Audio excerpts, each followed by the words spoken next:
Welcome to PG Pulse, Press Ganey's podcast on all things healthcare, tech, and human experience. In this podcast, we'll be joined by some of the best and brightest minds in the industry to discuss challenges, share insights, and innovate the future of healthcare. Thanks for tuning in. We hope you enjoy the conversation. Welcome to PG Pulse, a podcast for healthcare leaders to talk about the innovations and human experience in healthcare. I'm Brad Fetters, president of Press Ganey. I'm joined today by an exceptional leader, LeAnne Andersen, MBA, Emplify Health. LeAnne has made extraordinary contributions to the development of an intentional culture at Emplify Health through organizational transformation, impacting employees' well-being, and ultimately patient experience. I'd like to thank everyone on the podcast for joining us as we delve into the critical element of human capital in healthcare, as well as the changing landscape of workforce management and development. With that, welcome LeAnne, and love for you to tell us a little bit about yourself before we get started. Thanks, Brad. Thanks for inviting me to join you today. I'm LeAnne Andersen. As you mentioned, I'm the Chief People Officer of Emplify Health. I joined the organization about 2 years ago. And maybe first start out with what is Emplify Health. It is a newly named organization, but it has long histories and legacy inside the Midwest. Bellwood Healthcare is primarily based out of Green Bay, and Gunderson Healthcare primarily based out of La Crosse. We actually do business in the 4 states of Wisconsin, Minnesota, Michigan, and Iowa. We have about 11 different hospitals, a number of clinics, about 15,000 employees, 4,500 nurses. We're deeply entrenched in the communities that we serve, both in those areas and throughout rural Wisconsin. So I joined about 2 years ago, just as the organizations were coming together, and have had the wonderful opportunity to pick up on the legacy of those 2 companies and continue to guide the culture of the organization, human resources, and how we actually provide great care in the Midwest. Well, that's wonderful, LeAnne. You know, at Press Ganey, everything begins and ends with exceptional patient care, one that's safe, high quality, and people-centric. Essential to achieving that goal is social capital, the value of teams working together in a trusting and collaborative environment. In times of transformation, we found that social capital is usually more important than the financial and human capital, the funds needed and the people needed by the organization to get things done. As a matter of fact, we found that the most high-performing social capital organizations, their quality, their outcome, their financial performance exceeds their peers. Mm-hmm. And this really goes along with the mission statement of Emplify Health, and I'm going to read it because I want to get it right. It's so powerful. Emplify Health is known for leading with love, putting empathy into action, relentless commitment to healthy people, and thriving community. What a wonderful mission. Can you talk a little bit about these themes of teamwork, empathy, collaboration, but then how do you strategize and how do you operationalize themes like that? Yeah. You know, love the statement. We've come together, as I mentioned, 2 organizations. But one of the things, anytime you're in a merger, is looking at the heart of the organizations and know that they can actually mesh well. And this actually represents both of those organizations and our real true north of where we want to go. It's interesting, you hear words in there like love, which is a little uncharacteristic when you're talking in the community and to candidates. You know, I lead recruiting, and it's one of the things we hear often from our candidates coming in. You have the word love. What does that mean? And when you talk about the elements of different types of capital, we do team-based care. We do run Agile teams. We're looking at wherever possible that it's not a hierarchy. It's about working together and collaborating. In the foundation of who we are and what that looks like, how do you bring that teamwork together? We try to do it by ensuring that everyone has a voice in continuous improvement. We use different tools and methodologies to do that. We are very transparent around the quality, the metrics, the conversation, the boards that we're actually working, and what continuous improvement looks like. We actually are going quite a ways into working as Agile teams as well. We fund Agile teams, and it's interesting for me as a HR leader, how do we think about organizational structure in the future? where some of the tried and true ways that organizations work are beginning to shift as individuals are moving from team to team with different roles and responsibility. And I think it's critically important, especially as you bring into the language that transformation. A lot of times, transformation is moving from where you are today to somewhere in the future that you don't quite know.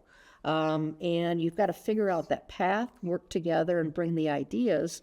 And I think it's so incredibly important in healthcare because it is being disruptive. You know, some of the things you've talked about around this topic of total rewards, but Emplify Health has really kind of taken it to the next step of really trying to understand your colleagues. What are the true values they have around intrinsic and extrinsic concepts, how you put that into practice to help you recruit and retain and build this amazing workforce you have. Maybe talk a little bit about those themes and how you operationalize it. You know, it's interesting. I run and lead Total Rewards. And how do you evolve it and where's it going in the future? My hunch is we'll probably talk about the generations in the workforce, but we have 5 generations in the workforce. And even within those generations, everyone has unique needs and what's important to them. So it may have 2 individuals, same age, same family situation, but if I ask, you know, do you need more time? Do you need more compensation? Do you need better health care? Their answers may actually be different to that based on their own individual needs, family needs, and what's important to them. So when I think about Total Rewards, it is a comprehensive portfolio that we need to offer choice in.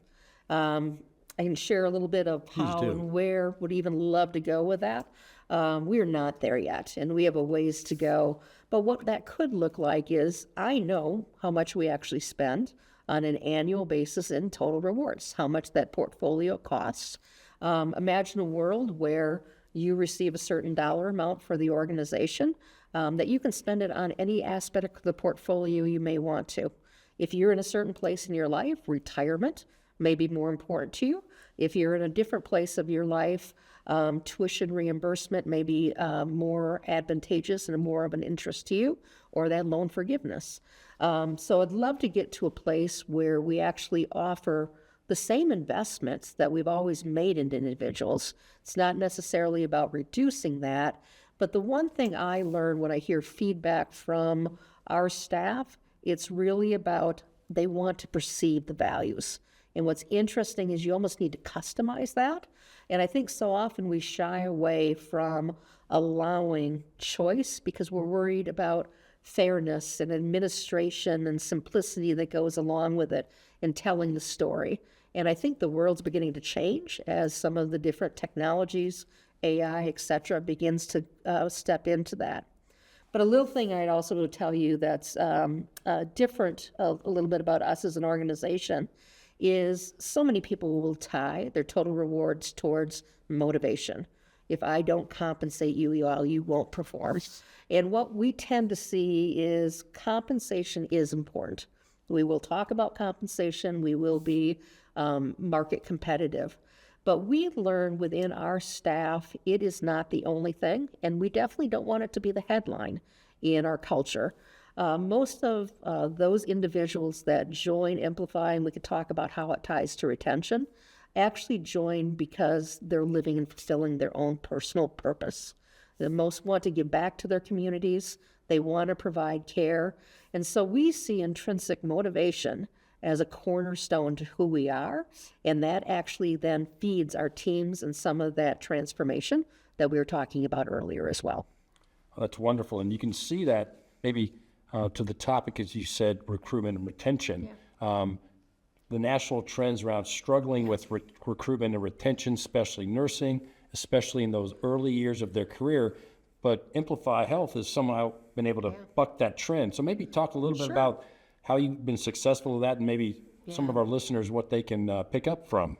So I have, humbly, I admit, I'm the beneficiary of years of infrastructure that's been put in place regarding leadership, conversations, and discussion with our staff.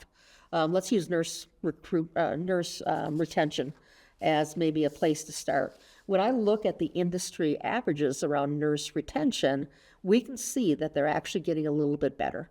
So coming out of COVID, they're beginning to rebound, but they're still in pretty rough shape, averaging probably about a 20% turnover rate inside organizations. In Amplify, in both of our regions, our nursing staff is less than half of that number.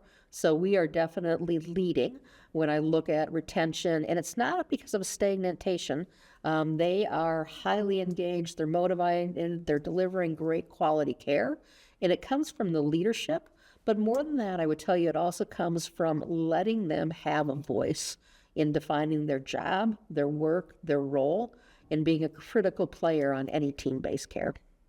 And I assume that's kind of going to the culture aspect of Emplify Health. We hear that more and more to achieve the highest performance in safety, patient experience, employee engagement. It's not about any one tactic. It's about the culture of your organization. Yeah, we are constantly gauging, how do you feel about your leaders? How do you feel about the strategy and the direction of the organization? Do you feel safe at work? And that includes everything from, are you comfortable walking in the parking garage?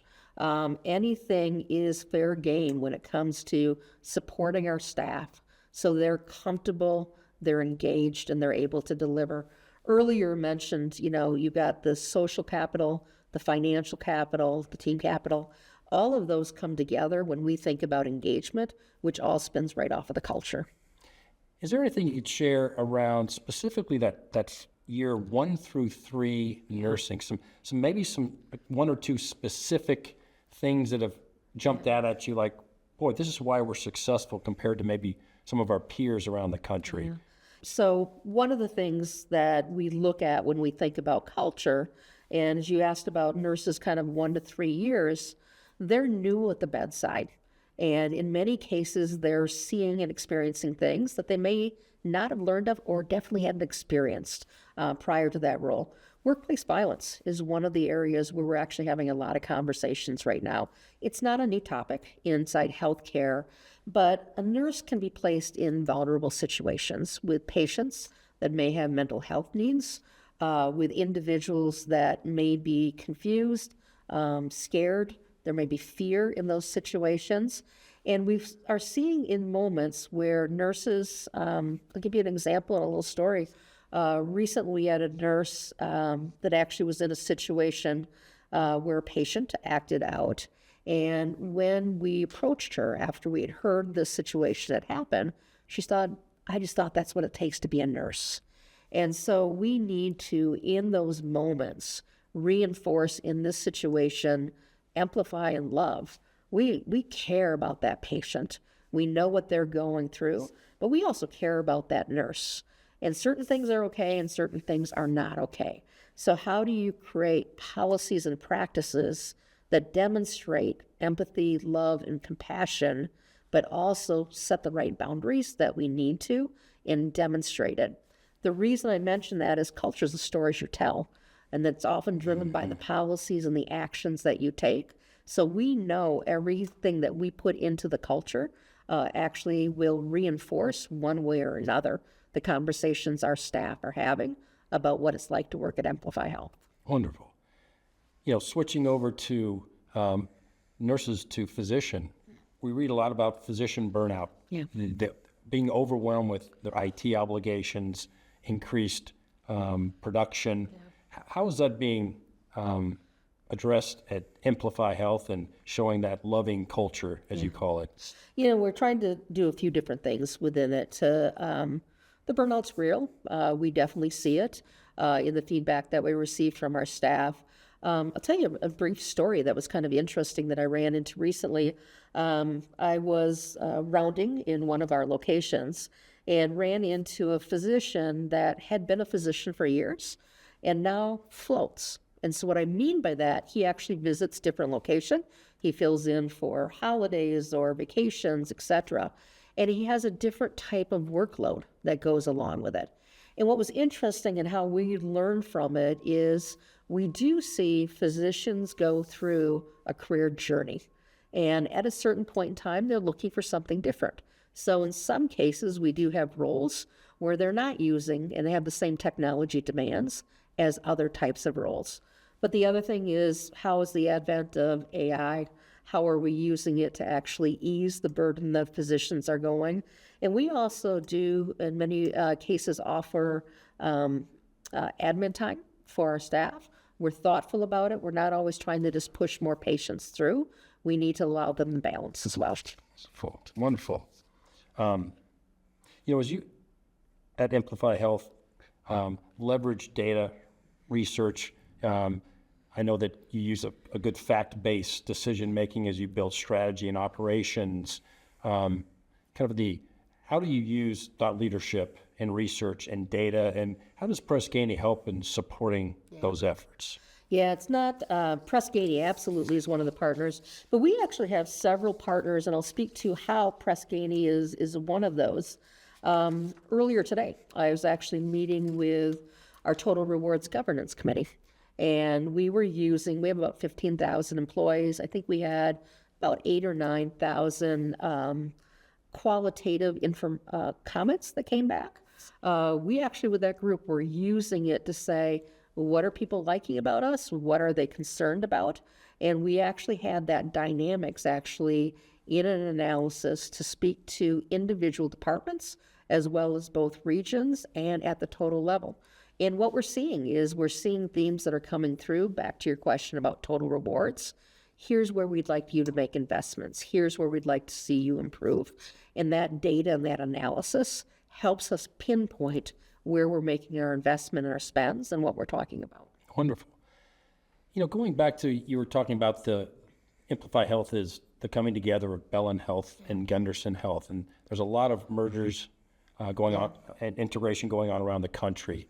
As you look at different cultures that come together, sometimes that's a real challenge for these organizations, and years later, they're still acting as two independent organizations with the best of intentions to come together.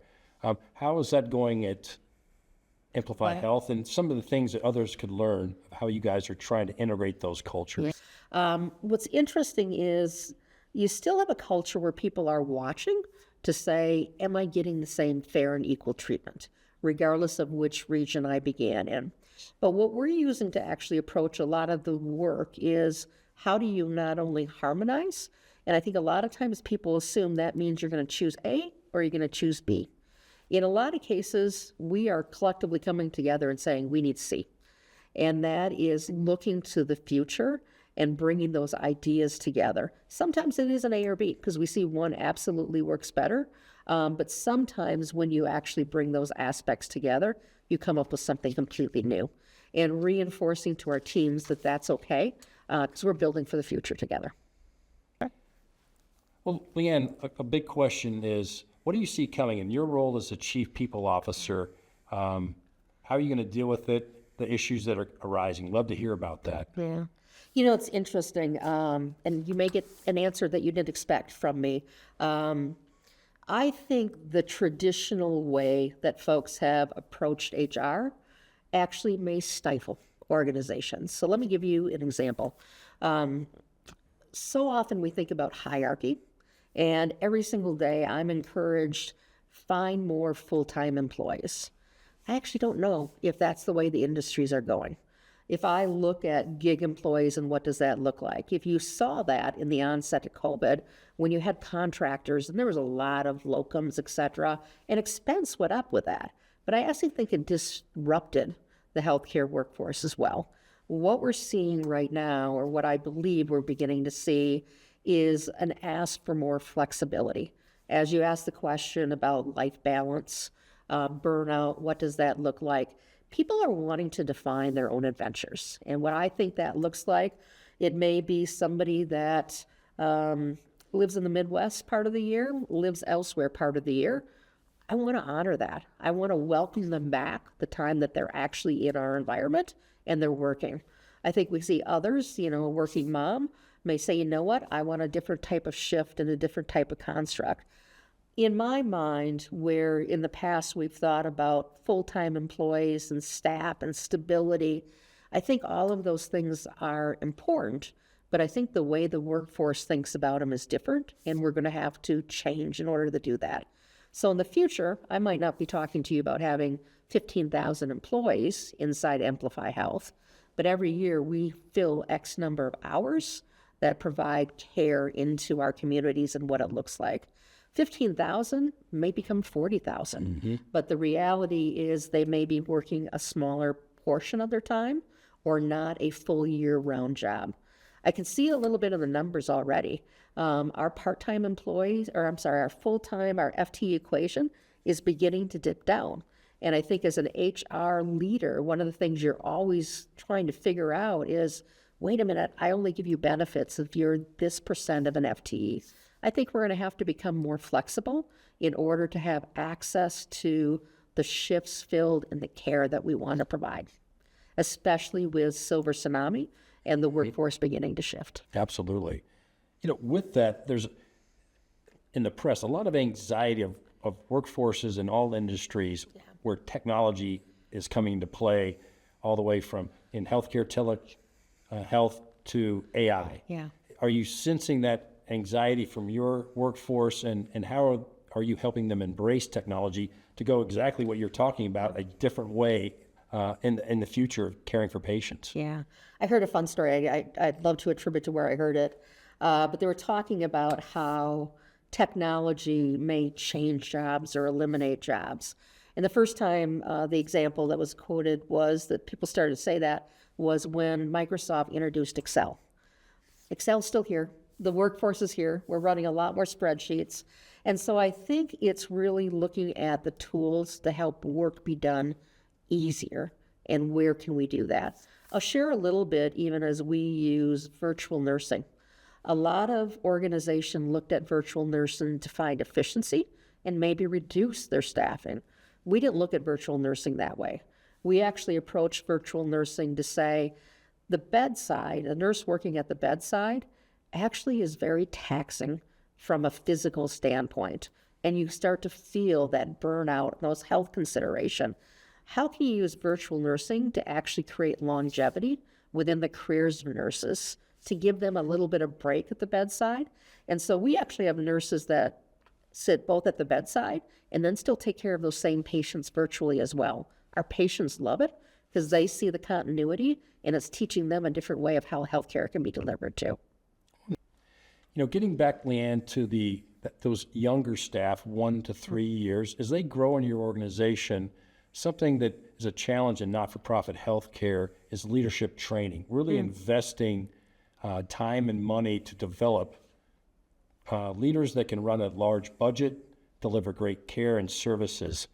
At Emplify Health, how are you going to be dealing with that as you guys move forward to really build up the next level of leadership at Emplify Health? So I'll hit on a couple things as it relates to leadership development. And part of it's even as we're coming together as an organization, we just introduced new leadership philosophies. And it is a balance of both behavioral aspects, that heart, that empathy, that care, and how that shows up in every relationship. And what's interesting about that aspect of it, when we see it in action, we see some of the same behaviors of how they're interacting with patients, as they're interacting with each other, as they're interacting with their direct reports. The other side of that equation is accountability, being there for and driving the outcomes. And sometimes you'll see leaders kind of lean towards one side of that, and we feel it's incredibly important that you're demonstrating both. But I'll share one thing that we are working on right now that I've seen, and I think it's still a little bit of a hangover post-COVID. During COVID, the workforce was so disrupted in healthcare that a lot of individual contributors all of a sudden found themselves in management positions. And at that time, and the demands that was being placed, we didn't have time to skill them up and teach them how to be a great people manager and what does that look like. And so we are trying to retro and continue to step into that. I don't want to say those leaders are capable or able, but I think we disrupted some of the foundation that happens as you step from one leadership step to the next leadership step of managing others. Likewise, when you start to manage other managers, your skill set needs to change as well. And so I think we disrupted the pipeline a little bit from a skill stance. And like a lot of organizations, we're looking at how do we continue to bolster and step towards that skill-based organization. On the topic of total rewards, we're seeing a lot of organizations as they look at what they're providing their employees. It used to be a set menu. It was almost like for years and years, this is what we've provided you around health benefits, retirement accounts, insurance. And you're seeing, as you talked about, people are wanting more individual choice. How does that impact how you look at total rewards and motivating and rewarding your employees? Yeah, it's a great question. When you look at that full complement of activities, I'm going to go back to again, and one thing I look at in our culture and particularly driven by HR is choice. And so often I think we look at segmentation, and I love segmentation, the ability to build something that creates an experience. But I think segmentation may also make some broad generalization about what is Gen X, what is Gen Y, what do they want? And the reality is, while there's commonalities within each of those different components, there's still some strong uniqueness. I'm a mom, and anytime you have kids, you're like, okay, they are uniquely different in some ways. They may be that same age, they may be that same demographic, but they're unique as well. And so I'm not saying only moms know and understand that. Anyone that leads in the workforce is going to see you can't treat everyone the same way. And I think that's where total rewards is challenged, is we try to put everyone kind of into a cookie cutter. And my question is, how do you look at that broadly to actually create more choice that goes along with it? Because the reality is retirement planning may be equally important to somebody who is in their mid-50s and beginning to think about that, or somebody that's 20 and is looking to retire earlier at age 45. And when we try to make an assumption, we may actually miss an audience that has something important that they want to teach us. Absolutely.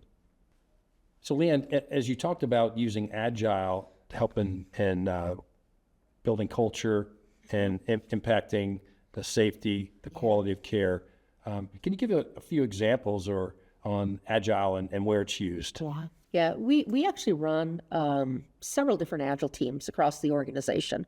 So when we look at our top strategic priorities, one of the questions we ask is this more of a traditional approach and project in a waterfall, or should we use Agile? And really the question sometimes comes down to, do we know where we're going? And we're using it in pharmacy reimagination right now, but I'll speak to where we're using it inside human resources. When you think about merging two organizations together, we have so many different processes, and that's the part I love about HR, is the variety of things that we touch and that we work on. So we've actually been using an Agile team to say, where do we want to continue to improve? Where do we want to change? And what that does is it actually lets the Scrum Master get into that and determine what is the next greatest value add. My HR team and what we've defined is we want to provide value to the organization. That means we need to be fluid enough to pick off the next big value item. And so often what you work on needs to shift as the context and the world changes around you. And what Agile allows you to do with that backlog is stay relevant in what your priorities are and how you're working in a team-based structure. LeAnne, thank you for your valuable insights today. I think this has been really helpful for our partners that are watching. I think I take away from it active listening, involvement of all levels of staff, and real innovation. Thanks, Brad. We appreciate your partnership and helping us be the best that we can be as well. Wonderful. That's a wrap. Thank you for joining us today, and special thanks to our guests for sharing their time and insights. Stay tuned for our next episode, which will be released soon. In the meantime, visit our website where you'll find more information on the human experience and a lot more.